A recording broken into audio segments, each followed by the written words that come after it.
കഴിഞ്ഞ ദിവസം ഞാൻ ഷോർട്സിൽ കാണിച്ച ആ ചെമ്മീനച്ചാറുണ്ടല്ലോ, അതിൻ്റെ റെസിപ്പി ആയിട്ടാണ് ഞാനിന്ന് വന്നിരിക്കുന്നത് കേട്ടോ. പക്ഷേ ഫുൾ വീഡിയോ ഇടാനായിട്ട് കഴിഞ്ഞ ദിവസം ഒന്നും പറ്റിയില്ല. കുറച്ച് തിരക്കും കാര്യങ്ങളൊക്കെ ആയിപ്പോയി. അതുകൊണ്ട് എഡിറ്റ് ചെയ്യാൻ പറ്റിയില്ല. അതുകൊണ്ടാണ് വീഡിയോ ഇടാൻ താമസിച്ചത്. അപ്പോൾ ഇന്നിപ്പോൾ ഞാൻ അതിൻ്റെ റെസിപ്പി ആയിട്ടാണ് വന്നിരിക്കുന്നത്. അപ്പോൾ നമുക്ക് ഉണ്ടാക്കിയാലോ. അപ്പോൾ ഞാൻ ഇതിന് വേണ്ടി എടുത്തിരിക്കുന്നത് 1.5 കിലോ ചെമ്മീനാണ്. ആ 1.5 കിലോ ചെമ്മീൻ ശരിക്കും ഞങ്ങൾക്ക് നമ്മൾ ഈ അച്ചാറിനുള്ള ചെമ്മീൻ അങ്ങനെ ക്ലീൻ ചെയ്ത് കിട്ടാറില്ല. വലിയ ചെമ്മീനൊക്കെ ആണെങ്കിൽ ക്ലീൻ ചെയ്ത് കിട്ടും. ഇത് അത്ര വലുതല്ലല്ലോ. അപ്പോൾ അതുകൊണ്ട് ക്ലീൻ ചെയ്ത് കിട്ടാത്തത് കൊണ്ട് ഞാൻ തന്നെയാണ് അത് ക്ലീൻ ചെയ്തത്. അപ്പോൾ നമുക്ക് ആദ്യം അത് ഫുള്ള് തൊലിയൊക്കെ കളഞ്ഞ് ചെമ്മീനൊക്കെ ക്ലീൻ ചെയ്തെടുത്തതിന് ശേഷം അത് കഴുകി നല്ല വൃത്തിയാക്കി ഒരു ബൗളിലേക്ക് എടുക്കുക. എന്നിട്ട് അതിലേക്ക് 1/2 ടീസ്പൂൺ മഞ്ഞൾപ്പൊടി ഇട്ട് കൊടുക്കുക. പിന്നെ നമുക്ക് അതിലിട്ട് കൊടുക്കേണ്ടത് ഒരു ടീസ്പൂൺ മുളക് പൊടിയാണ്. ഒരുപാട് മുളക് പൊടി ചേർക്കേണ്ട ആവശ്യമില്ല. ഇതിപ്പം നമുക്ക് ജസ്റ്റ് ഒന്ന് ഫ്രൈ ചെയ്തെടുക്കാൻ വേണ്ടി. അപ്പോൾ നമ്മൾ ഒരുപാട് മുളക് പൊടിയും മഞ്ഞൾപ്പൊടിയുടെ ഒന്നും ആവശ്യമില്ല. ഒരു ചെറിയൊരു ടേസ്റ്റിന് വേണ്ടി മാത്രം ഇട്ട് കൊടുത്താൽ മതി. പിന്നെ നമുക്ക് കുരുമുളക് പൊടി ഇട്ട് കൊടുക്കണം. ഒരു 1/2 ടീസ്പൂൺ കുരുമുളക് പൊടി. പിന്നെ ആവശ്യത്തിന് ഉപ്പ്. ഞാനിപ്പോൾ ഒരു ടീസ്പൂൺ ഉപ്പിട്ട് കൊടുത്തിട്ടുണ്ട്. പിന്നെ നമുക്ക് വേണമെങ്കിൽ ആവശ്യത്തിന് ചേർക്കാമല്ലോ. അങ്ങനെയാണ് ചെയ്തിരിക്കുന്നത്. എന്നിട്ട് ഇതെല്ലാം കൂടെ നന്നായിട്ട് മിക്സ് ചെയ്തെടുക്കണം.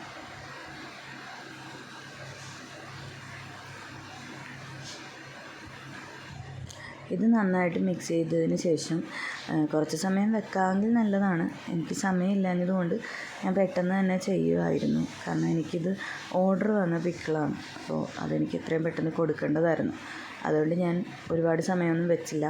പിന്നെ ഇത് നമുക്ക് ഒരു ഉരുളി അടുപ്പിൽ വെച്ചിട്ട്, ഞാൻ ഉരുളിയിലാണ് ഉണ്ടാക്കുന്നത്.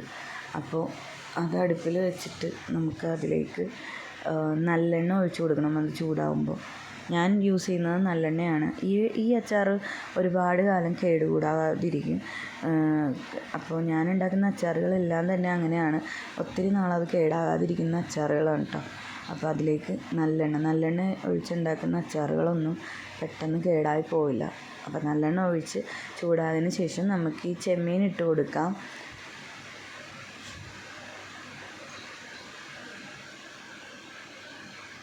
ചെമ്മീൻ നന്നായിട്ട് ഇളക്കി കൊടുക്കണം. ഇത് ചൂടായി വരുന്തോറും ഈ ചെമ്മീനിൽ നിന്നുള്ള വെള്ളം ഇറങ്ങി വരും. ആ വെള്ളമെല്ലാം ഇറങ്ങി വന്നതിന് ശേഷം അത് നന്നായിട്ട് വറ്റി വരണം. ആ വെള്ളം വറ്റി ചെമ്മീൻ നമുക്ക് ഫ്രൈ ആക്കി എടുക്കണം. എന്നാൽ മാത്രമേ ഈ ചെമ്മീൻ കേടുകൂടാതെ ഇരിക്കുകയുള്ളൂ. വെള്ളത്തിൻ്റെ അംശം ഒട്ടും പാടില്ല. ഇപ്പോൾ അതിൻ്റെ വെള്ളം എല്ലാം ഇറങ്ങി വന്നിട്ടുണ്ട്. ചെമ്മീൻ വെന്തു, അതിൻ്റെ വെള്ളം എല്ലാം ഇറങ്ങി വന്നിട്ടുണ്ട്. ഇനി ഈ വെള്ളം എല്ലാം വറ്റി എണ്ണ മാത്രമാവണം. ഈ ഫ്രൈ ആയി വരുമ്പോൾ കുറച്ച് കട്ടിയാവും ചെമ്മീൻ.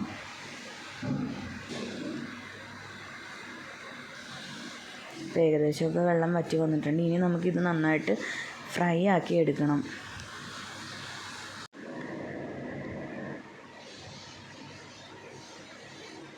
നന്നായിട്ട് ഇളക്കി കൊടുക്കണം, ഇല്ലെങ്കിൽ അടിക്ക് പിടിക്കും. അങ്ങനെ നന്നായിട്ട് ഡ്രൈ ആക്കി എടുക്കണം കേട്ടോ.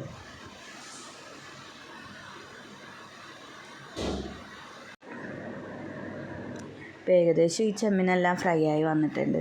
നമുക്കിനി വേറൊരു പാത്രത്തിലേക്ക് മാറ്റാം. നല്ല ഡ്രൈ ആയി, അതിൻ്റെ വെള്ളം എല്ലാം പോയി നല്ല ഫ്രൈ ആയി കിട്ടിയിട്ടുണ്ട്. ഒത്തിരി അങ്ങ് ഫ്രൈ ആക്കേണ്ട ആവശ്യമില്ല. അങ്ങനെ ആകുമ്പോൾ ഭയങ്കര കട്ടിയാവും ചെമ്മീൻ. നമുക്കൊരു എന്നാൽ ഫ്രൈ ആവുകയും വേണം. അങ്ങനത്തെ ഒരു പരുവത്തിലാണ് കേട്ടോ എടുക്കേണ്ടത്. ഇപ്പോൾ ഈ പരുവത്തിൽ വേണം എടുക്കുക. ഇതിനി ഒരു പാത്രത്തിലേക്ക് മാറ്റാം.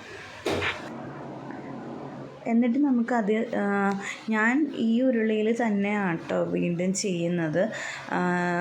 എന്ന് വെച്ചാൽ നമ്മൾ ആ ചെമ്മീൻ്റെ എല്ലാ ആ ഒരു ടേസ്റ്റും അതിലാണ് പിടിച്ചിരിക്കുന്നത്. അപ്പോൾ നമ്മളത് കഴുകി കളഞ്ഞു കഴിഞ്ഞാൽ ആ ടേസ്റ്റ് അങ്ങ് പോകും. അപ്പോൾ അതുകൊണ്ട് ഞാൻ ആ ഉരുളിയിൽ തന്നെയാണ് അച്ചാർ ബാക്കി മിക്സ് ചെയ്യുന്നതെല്ലാം കേട്ടോ.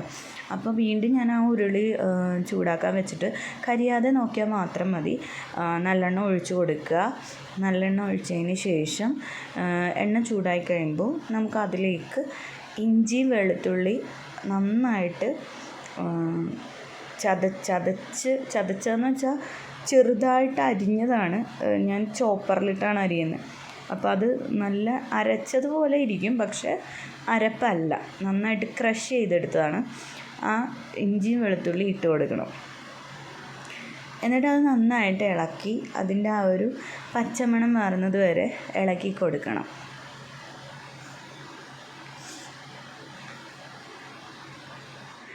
ഇങ്ങനെ ചെയ്യുന്നതുകൊണ്ടുള്ളൊരു ഗുണമെന്ന് വെച്ച് കഴിഞ്ഞാൽ ഇതിന് നല്ല ഗ്രേവി ഉണ്ടാവും ഈ അച്ചാറിന്.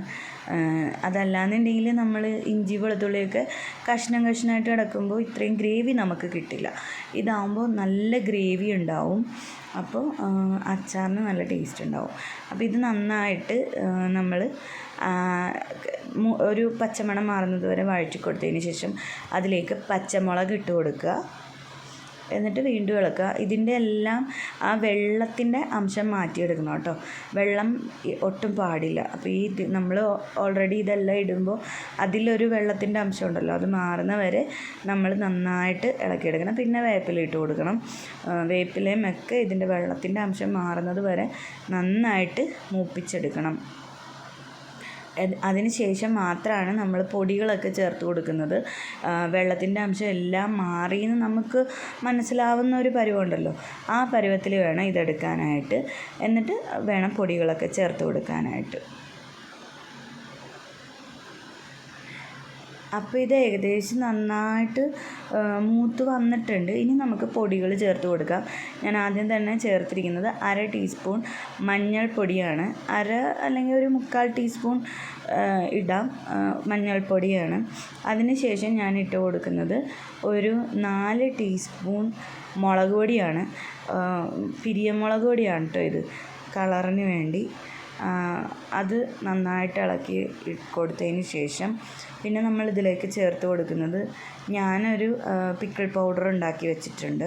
അത് നമ്മുടെ നോർമൽ മുളക് പൊടി, കായം ഇതെല്ലാം കൂടെ മിക്സ് ചെയ്തിട്ടുള്ള ഒരു പൊടിയാണ് കേട്ടോ. അപ്പോൾ അതിന് ശേഷം ഞാൻ ആ പിക്കിൾ പൊടി ചേർത്ത് കൊടുക്കും. പിന്നെ ഈ ഇട്ട് കൊടുക്കുന്നത് നമ്മുടെ ഉലുവയും കടുകും കൂടെ പൊടിച്ച് വെച്ചതിൻ്റെ മിക്സാട്ടോ. അത് ഞാൻ ഓൾറെഡി കുറച്ച് പൊടിച്ച് വെച്ചിരിക്കുന്നതാണ്. കാരണം എനിക്ക് എപ്പോഴും അച്ചാർ ചെയ്യേണ്ടത് കൊണ്ട് എപ്പോഴും പൊടിക്കണ്ടല്ലോ. അതുകൊണ്ട് ഞാൻ ഉലുവയും കടുകും നേരത്തെ തന്നെ വറുത്ത് പൊടിച്ച് കൂടുതൽ വെച്ചിട്ടുണ്ടാവും. അപ്പോൾ അതൊരു 1.5 ടീസ്പൂൺ ഇട്ട് കൊടുത്തിട്ടുണ്ട്. പിന്നെ നമ്മൾ ഇട്ട് കൊടുക്കുന്നത് നമ്മുടെ ആ അച്ചാറിൻ്റെ മിക്സാണ് കേട്ടോ, അച്ചാർ പൊടിയാണ് കേട്ടോ. അതിൽ ഞാനൊരു ദിവസം അതിൻ്റെ റെസിപ്പി ഇട്ട് തരാം. ആ അച്ചാർ പൊടി നിങ്ങൾക്ക് ഞാൻ റെസിപ്പി ഇട്ട് തരാം കേട്ടോ. അതിൽ നമ്മുടെ നോർമൽ മുളക് പൊടി, കായപ്പൊടി അങ്ങനെ എല്ലാം കൂടെ മിക്സ് ചെയ്തിട്ടുള്ള ഒരു പൊടിയാണ് കേട്ടോ അത്. നോർമൽ മുളക് പൊടി ഇട്ടാലേ നമുക്ക് പിക്കിളിന് എരിവുണ്ടാവുള്ളൂ. കാശ്മീരി മുളകിന് കളറ് മാത്രമേ കിട്ടുള്ളൂ. അപ്പോൾ അതുകൊണ്ട് 2 മുളക് പൊടി മിക്സ് ചെയ്താണ് ഞാൻ ചെയ്യുന്നത് കേട്ടോ.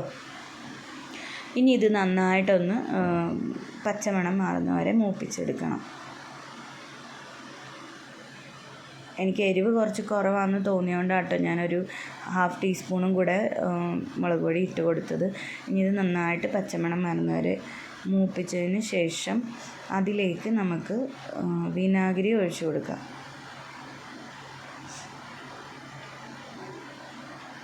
ഏകദേശം അത് നല്ല ഒരു പരുവായി വന്നിട്ടുണ്ട്. അതിലേക്ക് 1 കപ്പ് വിനാഗിരി ഒഴിച്ചു കൊടുക്കാം.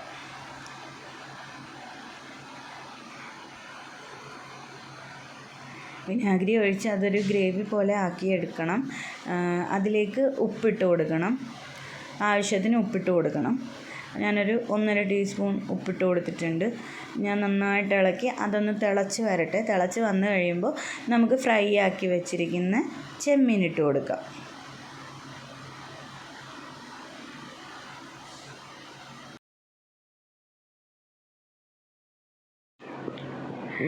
ഇത് നന്നായിട്ട് തിളച്ച് വരണം കേട്ടോ. അതൊന്ന് തിളച്ച് വന്ന് കഴിയുമ്പോൾ വേണം നമുക്കതിലേക്ക് ചെമ്മീൻ ഇട്ട് കൊടുക്കാൻ.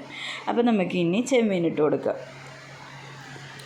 ഈ ചെമ്മീൻ ഇട്ട് കൊടുത്തതിന് ശേഷം നന്നായിട്ട് അത് ഇളക്കി അതിൻ്റെ ആ എണ്ണ തെളിഞ്ഞ് വരുന്ന പരുവം വരെ വെക്കണം കേട്ടോ.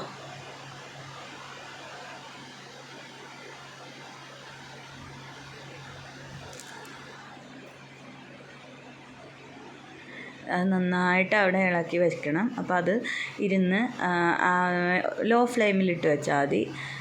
എന്നിട്ടത് എണ്ണ തെളിഞ്ഞിങ്ങനെ വരുന്ന ഒരു പരുവാകും. അപ്പം നമ്മുടെ അച്ചാർ റെഡിയായി. നമുക്ക് ഇറക്കി വെക്കാം. പിന്നെ ആറിയതിന് ശേഷം നമുക്ക് ബോട്ടിലുകളിലാക്കാം.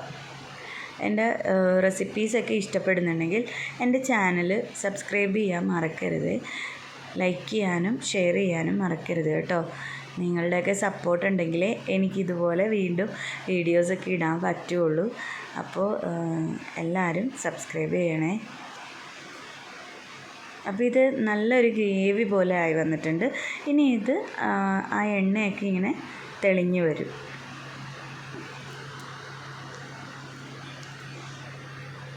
കണ്ടോ, ഇതുപോലെ ആകും. അപ്പോൾ ഇതാണ് നമ്മുടെ അച്ചാറിൻ്റെ പരുവം. അപ്പോൾ ഈ പരുവമായി കഴിയുമ്പോൾ നമുക്ക്